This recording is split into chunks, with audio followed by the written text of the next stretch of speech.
there, welcome to the One Brain Four Wheels channel. It's the Gear Bear here like always, and today we've got the C5 Corvette in the garage, and I want to talk about a serious problem you guys might be suffering from. Do you have a hard time getting it up? Is your stroke just not what it used to be? Are you having a hard time completing even simple tasks? Are even daily activities killing you? If you suffer from the symptoms I've just described, you may have a serious problem. Hi, I'm Dr. Gear Bear here, and I'd like to introduce you to a fantastic product, brand new trunk lid support struts for your C5 Corvette. All right, all joking aside, I did want to make a quick and easy little tutorial demonstrating how to replace the struts supporting the rear trunk lid on the C5 Corvette. And now this procedure is actually the same for all convertible C5, C6s, and C7s. It might also be applicable to other ones, I don't know, but I know for a fact that those three generations of convertible Corvette have the same procedure, the same part, which by the way, I will post a link below. I got this one on Amazon. These are Lift Support Central rear support struts. So yeah, they were not very expensive. Got them on Amazon, 2-day shipping, great. But yeah, anyhow, in today's video, I kind of just wanted to show how to actually install these. It should be really quick and simple, and then you can kind of avoid the issues that we kind of demonstrated in the beginning of the video in a little parody, as far as, you know, the trunk lid not popping up where it's easy to grab it, and then if you're parked on an incline or in wind, a lot of times I've had that thing actually come right into my head, and it hurts and it's very annoying. So without further ado, let's go ahead and jump into this project. Alright, so right out of the gate, I'm very pleased with these.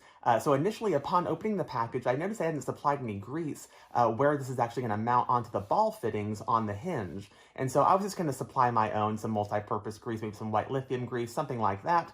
And then actually, upon further inspection, I noticed, I don't know if you guys can see it, but these fittings are actually preloaded with grease. So that's great that they had the forethought to actually do that for us, and it's one less thing for us to worry about. Alrighty, so let's go ahead and begin with removing the old struts from the trunk lid assembly. So besides the struts themselves, the only additional thing you're going to need for this project is a flathead screwdriver. So basically how this is going to work is the actual strut is connected via a little ball joint to the hinge assembly at 2 points, up here at the top and down here at the bottom.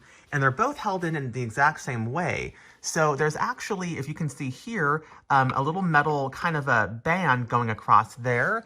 And the same can be seen down there, although it's a little wet. And what happens is you actually come around the side, and this little indentation right there, you're going to go ahead and put your screwdriver in there and pry it up just a little bit. And it's actually going to release on the inside of the ball joint the little clips or the grabbies that are holding on to the other end of the ball. So now with that retaining band or clip kind of pulled out, we're going to try to do this with one hand. This should just release off of this ball joint here, like so.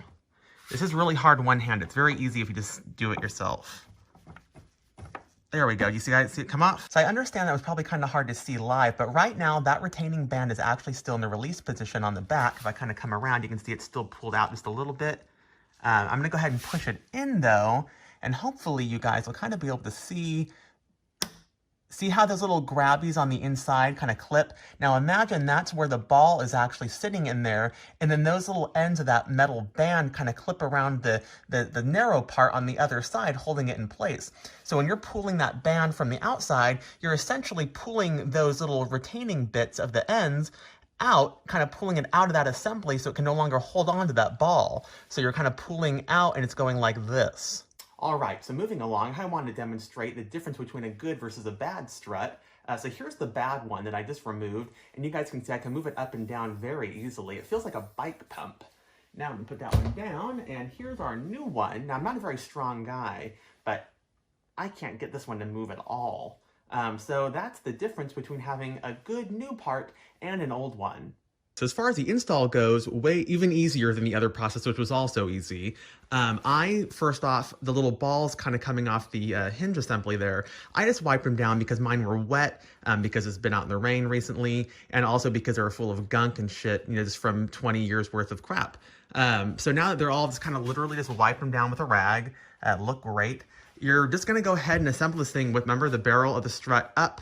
You're just literally just going to push these onto the balls. I might be able to do this one one-handed, I think. Maybe. Let's see. I'm not really coordinated, especially with my left hand. All right, go ahead and try it with my right hand. And literally, you're just going to push it on, and you'll hear it click. If I can get my hand in there just right. There you go. It clicked on nice and tight. All right, now that the bottom connection is clicked into place, we're gonna come up to the top here and just kind of line it up and give it a little bit of love and push it on. Or if you want to, you can go ahead and use a flathead screwdriver and kind of give a little bit of tension off of that band, and then it'll slide on really nice and easy. Have it all nice and installed. Got both of them done now. They're looking great. And we're gonna go ahead and close the lid, and it's definitely got a lot more tension. Feels like my new one that I had a couple months ago. And it actually, now you're gonna have to actually push it down or slam it to get it to close, because you can see the shock is actually, or the strut is so strong, you need to give it a lot more force for it to actually close. I'm sure after a little bit of time, it'll become easier because you gotta wear them in a little bit, but there you have it, nice and easy fix. Alrighty, and we can't end the video without doing a little get it up test, so without further ado, hey, that's nice. Go ahead and easily get our hands up in here. And nice, it holds it up nice and strong. You know, if there's some wind or something, it's not gonna slam in my freaking head, so that's gonna be awesome. Overall, a great problem solved. So yeah, like I said at the beginning of this video, this wasn't gonna be a terribly difficult project to deal with, and it wasn't. It cost very little money, took very little time, and it really required very little skill. And those are all things that I love. But besides that, it really takes an annoying aspect of driving a car daily, which in my case, having this trunk lid not being, held up in place really made using the trunk undesirable, because I never knew when, if there's a wind gust coming up, I'm trying to unload my groceries, whether or not the latch was going to slam on the back of my head. And so doing such a minor and easy little fix is really going to make a big impression on how I drive the car and how I enjoy it, just doing daily things that you shouldn't even have to think about. But anyhow, I hope you guys enjoyed the video and found it helpful, and hopefully a lot of you guys will be able to use, what I showed you guys. It's pretty straightforward, but just to kind of emphasize that it is a really easy task. And if there's anything that might have hung you guys up, then hopefully I kind of cleared that up for you. But like I said, it's a pretty simple task. But I figured it was worth sharing because it might help someone that really just doesn't know how to do anything like that. So there it is, it's shared. And also I'll go ahead and post in the link below, like I said earlier, the shocks that I use, because they seem to be built fairly well. Time will tell how they last. But anyhow, I think that wraps things up for this one. So thank you guys so much for watching the video. If you appreciate it, please give it a thumbs up. Comment below if you have any questions or any concerns about what I did today. And subscribe to the channel One Brain, Four Wheels if you want to see more how-tos with my fleet of vehicles. I think right now we've got the 77 Cadillac Eldorado, the 2003 Suburban, we've got the 1999 C5 Corvette, we've got the 1988 Pontiac Fiero, can't forget that one. We've got the 2016 Jeep Grand Cherokee, and that is it for now. But you never know, it might land in the garage one of these days. So thank you guys so much for watching. See you next time.